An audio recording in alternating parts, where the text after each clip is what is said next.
Good evening. It's the 6th of March, 2023.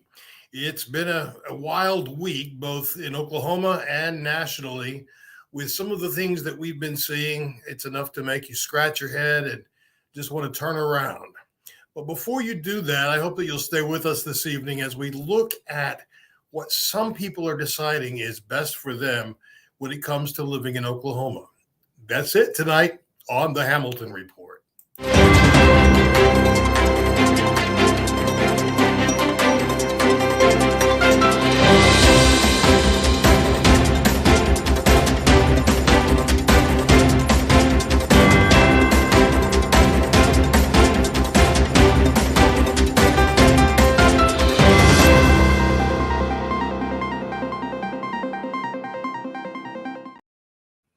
If you're like me, you saw bits and pieces of the CPAC convention. I'm using that term in its loosest possible way this past weekend. It was quite the clown show with no disrespect intended to actual clowns. The things that we saw and heard are enough to make you really be very concerned about the future of our country, and rightly so. But if you didn't watch the whole thing, and I don't blame you because I certainly couldn't have, I want to thank our friends at the Lincoln Project for encapsulating just a part of it for us and putting day two together in 130 seconds. Let's take a look. It is time to put America first. You've disrespected Donald J. Trump long enough. They're coming for our children. 10-month abortions. 50 different genders. And now they want to ban gas-powered cars and gas stoves. Check under your seats. If there happens to be a gold chocolate bar underneath there. Up next, the Biden crime family. We're going from today all the way back to Burisma. Hunter Biden laptop. No money to Ukraine. A perfect phone call. I'm not politically correct. My pants are going to fall down. Your sons and daughters are going to die on foreign battlefields. Newsmax and LAN, it's just the stuff that we all believe. We should always act as if we were in the end time. You're not going to cancel God. Our God is bigger. America's only Christian conservative cell phone company. Ladies and gentlemen, a rabbi, a Christian, and a cardinal walk into a bar. The woke industrial complex. This billion-dollar industry that mutilates the genitals of children. Young girls mutilating themselves. Boys that are having their penises turned inside out. Permanent, life-altering sex change surgeries by their rainbow-haired teacher. Some green-haired, woke, diversity, ESG, DEI board member. I'm not going to buy Coke anymore because it's woke. I'm going to buy Diet Dr. Pepper. Basically allowing unlimited abortion anytime, anywhere, and any trimester, quadmester, whatever you wanted. We don't want that. Keep that there. Abolish the FBI, CDC, ATF, DOJ, every last one of them. We're moments away from fundamentally changing America. When Donald J. Trump talks, it's newsworthy. These are the Jim Jordan, Marjorie Taylor Greene, Matt Gaetz days. Is that the kind of America you want to live in? No! The stakes, me either. MAGA, MAGA, MAGA.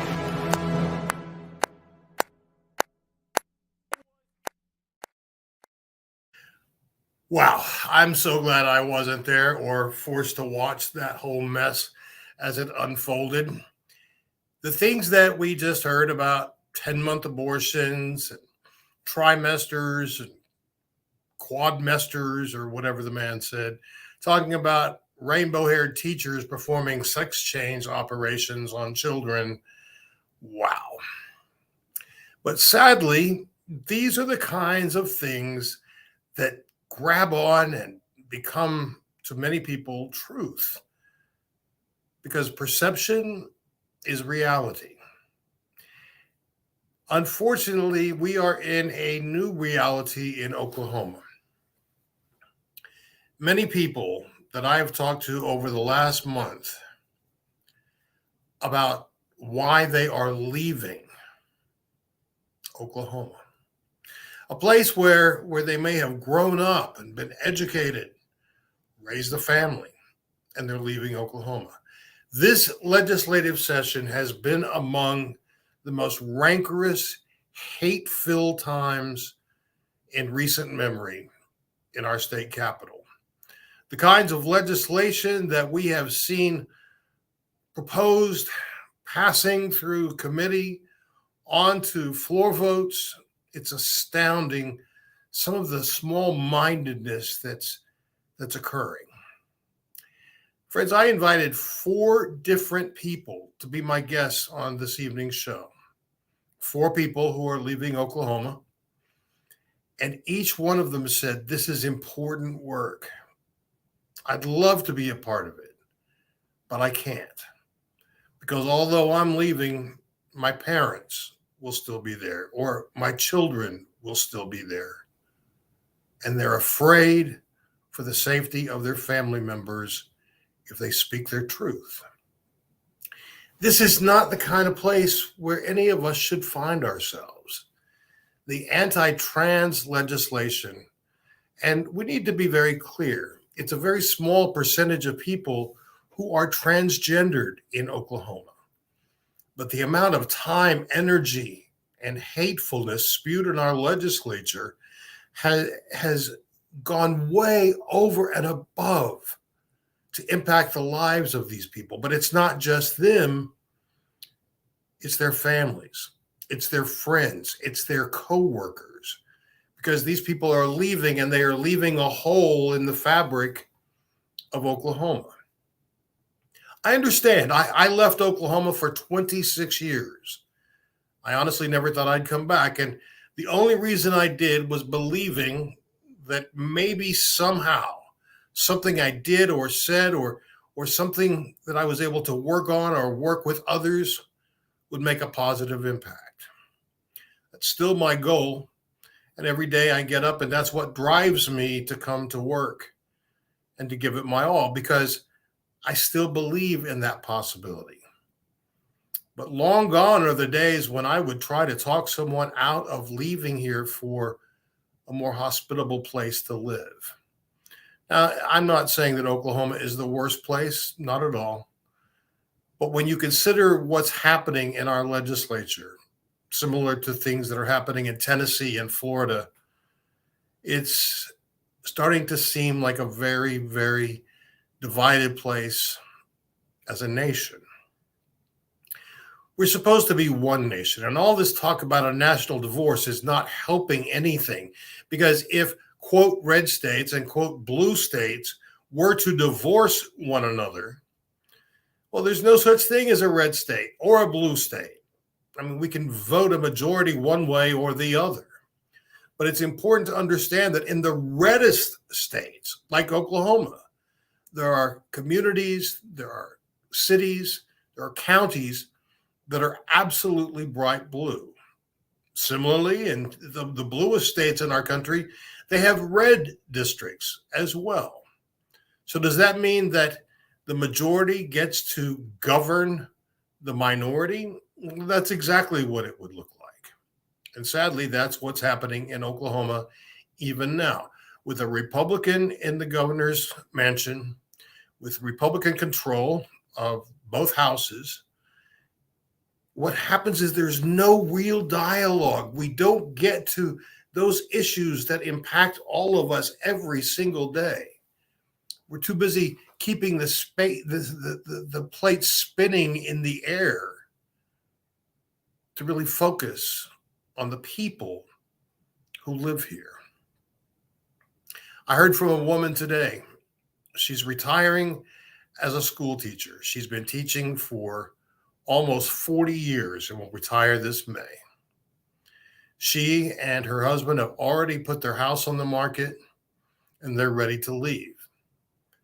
Now think about this. You're retiring, you're in your senior years, and they don't know where they're going. They just know that they have to go somewhere else because Oklahoma to them has become inhospitable. I'm thinking of a woman that I heard from today, and she said, I get it. I understand. Every day I think about leaving. And every day I wake up and I think, well, someone's got to stay and fight. Now, this is a woman, if she were to leave, it would create a massive hole, because the work that she has done as both a college educator and as a community leader, no one else could fill her shoes. But even she, as secure as she is with herself and her career, looks around and says, why am I staying? You know, these are hard times for us. And yet we're not really addressing the underlying issues, those things that cause us to decide whether we're going to stay or whether to go. Eric Johnson says, this too shall pass. Everything ebbs and flows. We need to have those hard conversations so we can keep our focus on what is best for Oklahoma. And nothing that I say can be truer than those words, Eric. Thank you for sharing that.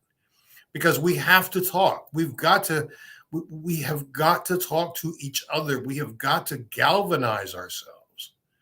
Right now, I'm talking about Democrats versus Republicans, but what I really want to get to is, when can we start to think of ourselves as Oklahomans, as Americans? People are fleeing Oklahoma.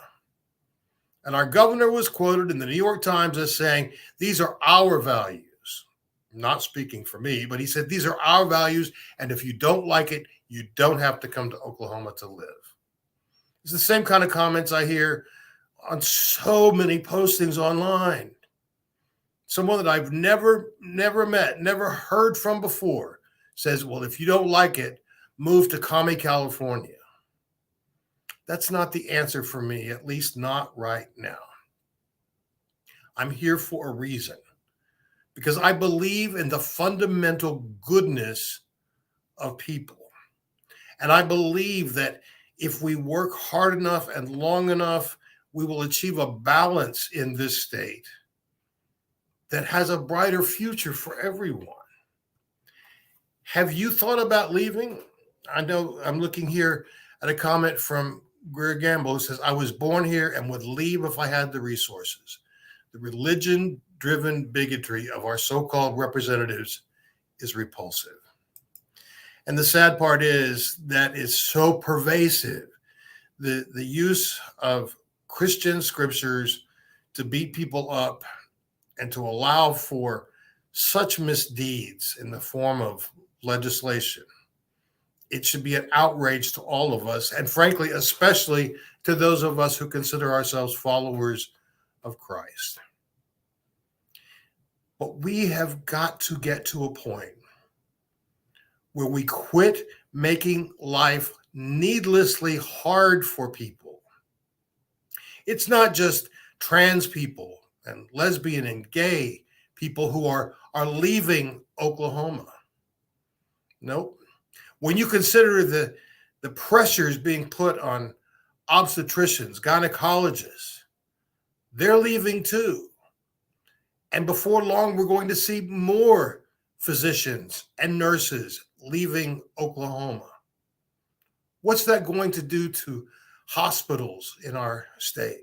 Hospitals that are not located in Oklahoma City or Tulsa.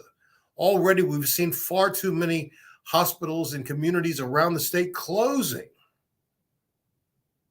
And if we have no doctors and we have no nurses because they have left Oklahoma for a more hospitable place to raise their families, there will be no hospitals there. This is an interesting statement here. Christian nationalism and white nationalism are heavily combined in Oklahoma, and they certainly are. They're an absolute combination. Jenna says, I love California. I love D.C., but I'm not going anywhere. Jenna, I love that your tenacity is allowing you to stick to your guns, metaphorically, and stay here and fight the good fight. But again, I have to say, I don't blame anyone for choosing to move somewhere else, where their kids are free to be themselves, where all people have economic opportunity, good education, healthcare that really does matter and makes people better. It's not just one group or another. It's a wide variety of people that we've been hearing from for the last 2 months saying, I can't do this any longer. I've got to go. And Julian says, I'm not staying here after nursing school. He hates to do it, but well, you don't need to finish that statement. I understand. And Eric is right. Opportunity is what pulls most of us away.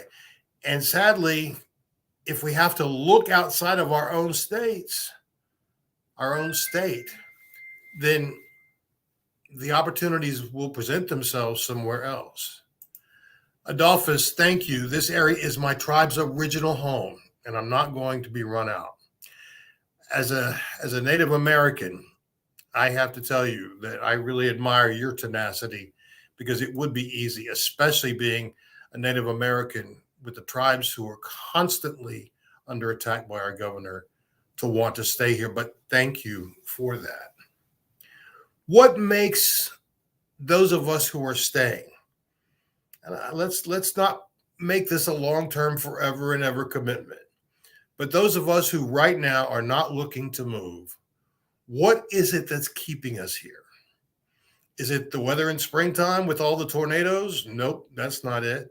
Is it summer where it's hotter than blazes? Nope. How about, the highest utility rates in the entire country?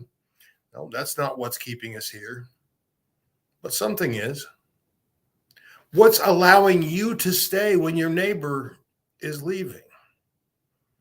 And if your child came home and said, look, I graduate in 2 months and I'm leaving, how would you deal with that? I hope you'd wish them well and offer them all the support you could to find a good life. We have got to be thinking bigger picture. And I say we because this is not limited to the Republicans who are leading, or legislating is a better term, legislating in our state. They're not leading, but it's directed at all of us. How can we make things better? How can we reduce the level of racism that exists here? How can we do things like lift up education, public education for all people?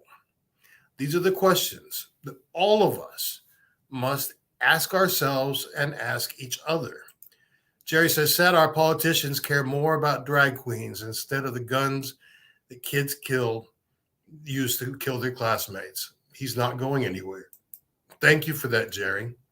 And I don't know if you saw the interview with a certain state senator last week on national television. It has been repurposed and reposted throughout the world. And talk about making us look like a bunch of idiots. When Jon Stewart asked the question, so why are you focusing on drag shows? No one's ever been killed or hurt by a drag queen reading to children. And he said, because the government has a responsibility to protect children. Stewart asked him to repeat it, and he did. And he said, so guns kill more children than cancer, than car accidents, than any other cause in this country. But you're unwilling to do anything to protect them by making rules about who gets guns and how easy it is to get them. The senator was nonplussed, had no response, and knew he was backed into a corner with his own faulty logic. Alicia says, the only thing keeping me here is the real estate prices in places I would like to move to are too high. I understand. I really do. But the sad part is a large number of Oklahomans cannot even afford a 2-bedroom apartment in this state. You need 2 bedrooms if you've got kids, more if you have more kids. So it's a balancing act. Yes, real estate prices are lower. Property taxes, not so much. But let's move away from that for just a moment and think about how we are not taking care of our teachers, how we are not preparing young people in foster care for what it's like to turn 18 and be tossed into the world with no plan of action. These are all part of what makes a state whole. And right now we're broken. We are absolutely broken. Eric says we need better pay for our teachers, our firefighters, nurses, better transparency in our government spending. Amen to that. Out of 1 week, our governor talked about how we are going to be more transparent in our dealings. And in that very same week, pushed legislation, secret legislation over tax breaks for an unnamed company. Everybody knew who that was. It was Volkswagen to make batteries here. And guess what? They still chose to go to South Carolina over Oklahoma. No transparency. How can we trust a government that says, just trust me? Well, we've been doing that for too long. Catherine, I hope that you can expand on this with another comment here. You say you don't recognize this state anymore. Can you give us a little more clarity for what you mean by that? And I just need to share Jana's thought here. Dom, who is the senator I mentioned a moment ago, I was not even going to give his name, but since you called him a self-righteous blowhard, I will allow that name to come up in tonight's show. We have got to do better.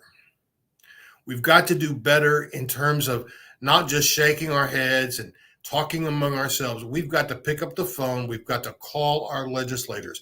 I don't care if they're Republican or Democrat. I don't care if you know them personally or you've never met them. We have got to advocate for ourselves. And if you think it doesn't matter to them, hearing from their constituents, believe me, it does. Especially as they approach re-election, they're going to take stock of all the people who called and said that they were being foolish for spending all this time and energy on drag queens, or they were being super, super short-sighted in offering $5,000 per kid tax breaks for rich people to send their kids to private schools, all at the detriment of public education. Today, we are in a place where our legislators often make more than our nurses. Think about that. I know a nurse can make a lot of money in Oklahoma, but that means working double and triple shifts. And who really benefits from that? Is it the patient? Absolutely not. We continue to have a nursing shortage in Oklahoma. Adolph, some younger people around my rural area said that there aren't any jobs out here. The younger generation understands how bad things are financially. I can't argue with them. I always tell them, don't forget us. I'm assuming you mean when you leave. There are enough opportunities to go around. There are enough opportunities for all of us. And we have to eliminate this mindset that is seemingly ingrained at 23rd and Lincoln in Oklahoma City that says, I got mine, whatever for the rest of you. Our state superintendent of public instruction is paid very handsomely for a job that he is not qualified to do. He's exhibited that since before he took office, but certainly since he's taken office. But he also collects a salary as Secretary of Education sitting on the governor's cabinet. Why are we paying someone who does not hold the qualifications to be a superintendent of any school district in Oklahoma, but is the superintendent of public instruction for the entire state? He went so far as to start telling universities what they could and could not do. That is not in his purview. But imagine you're a university student. You're thinking, okay, what am I going to do when I graduate? Where are the best opportunities? Well, I could stay here and I could probably do well. Or I could look around somewhere where I don't have to be concerned about my rights being taken away. That would be a pretty easy decision to make. We are at a crossroads in this state. I will leave the country alone for a moment, because as a whole, our country is moving forward, and it's time for Oklahoma to do the same. We are not in 1934 anymore, and someone needs to educate our our legislators about that. We decide who goes and sits in those seats and makes those laws.